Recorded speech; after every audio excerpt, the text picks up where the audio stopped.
Hey, what's going on? Anthony Flores here. We're going to talk about President Obama giving 5% back to the federal government through his check. So he makes $400,000 annually, which everybody knows. 5% of that, $20,000. Now stop. Before you think, wow, that's $20,000, which hey, if I had $20,000, awesome, I'd be totally happy.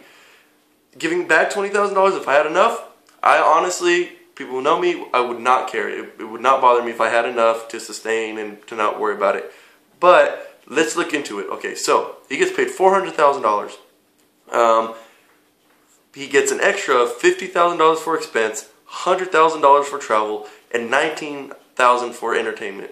That is a lot of cheddar. Okay, a lot. So him giving back $20,000, honestly, I have to be honest, that's awesome, because I know there's been lots of times where people that I've talked to in political debates when it comes to budgeting and the military and the government is, why don't they take a pay cut? Why don't Congress take a pay cut? Why don't all the other people take a pay cut? So $20,000 is still a lot of money, but when you're talking trillions in debt and national deficit and millions in sequester, like getting cuts and stuff like that, like that's a lot of money. Okay, that's a lot of money. That $20,000, I mean, somebody can afford to buy a new car now, I guess. I don't know. Like it's something, but I think more it's the gesture. You know, it's getting a car for you on your birthday when you didn't really have to get a present or something like that. Like, it's nice. You thought about me. That's awesome. So we'll take it for what it is. I mean, it's a show saying that, hey, I understand where you're coming from. I have enough. You know what? Let me give back some. And also, he's not the only one doing it. Tuesday, Secretary of Defense Hagel said that, hey, you know what? I'm going to do the same thing. He makes around $200,000. So if he was going to give his 5%, if he was giving 5%, that'd make it $10,000 annually. But what he's going to do is, with all of his workers being able to be furloughed, what he's going to do is basically his furlough time. If he can't be furloughed, but if he were to be furloughed, that amount that's what he's giving. So he's making up the time. So in essence, working for free. Which brings me to an idea that I did not really understand how the government paid system worked. Like, I knew the $400,000 annually. There's a lot of other people get paid $400,000. It's like the top of the top percent get it. Certain medical professionals get it. Things like that. And the presidency isn't an easy job. You gotta, you're representing the whole country.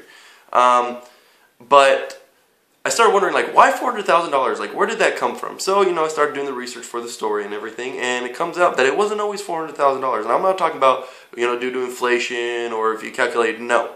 From 1969 to 2001, it was $200K for the president. And that's actually with inflation adjusted now, the lowest paid president was President Clinton. That's like factually by the numbers. Now, technically, the lowest paid president was Washington. Now, not because it wasn't set up or they didn't have it in place or nothing. They offered him to pay $25K annually to be president. And because he had his own things going on and because Washington is a BAMF, like, he said, no, I'm doing this for free. So technically, Washington is the lowest paid president. But, we're talking like numbers and stuff. So, yeah. So Clinton was the lowest paid. Highest paid was actually William H. Taft. He got paid with inflation adjusted $1.7 million. Whew.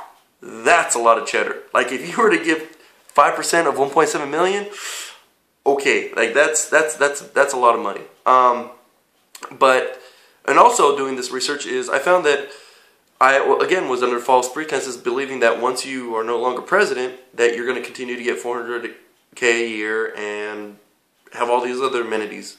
So totally wrong again. I stand here corrected, man. What happens is what you basically get after you get a president is you get about $200K, roughly $200K annually. Plus, due to Obama repealing the old retired presidential act or former presidential act, now what they get is Secret Service. Basically, they had Secret Service taken out, but President Obama repealed the old one, redid it again to include Secret Service. So, like anything, if the president and the family don't want it, they don't have to have it. It's just that option is there. Also, if you're a widow from presidency, like, you get $20K. If you take away all your other retirement benefits and things, like, you get $20K annually a year. And the children, you have the option to be shadowed by Secret Service if you're presidential children up to the age of 16, where then it's null and void. So there's the breakdown, what 5% really means. Now, 5% is better than no percent, and that's where we stand.